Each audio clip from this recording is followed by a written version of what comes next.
防治这个武汉肺炎，网络顶是出现袂少的偏方，譬如讲，甲这个麻油讲甲下晡天会壮地，讲只要甲麻油甲滴落这个鼻孔，就会当挡病毒。医生讲，这根本就无效。来看今仔日的拍假特工队。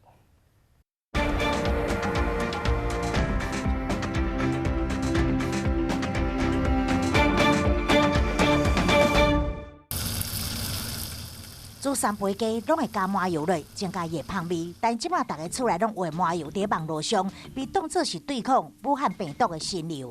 网络盛传，只要靠着那把芝麻油涂进鼻腔里头，就可以防止流感、瘟疫或是武汉肺炎。网友也个以中国医药师点名写，患日本疫之家用麻油抹鼻孔，然后入去病家，被互相传染，来证明家己的论点。但医师讲，这招对抗疫根本是无效。 把鼻黏膜用一些东西挡住，病毒是不是比较接触不到鼻黏膜，那就进不了细胞？可是，一般来讲，这种方法是不会有效的。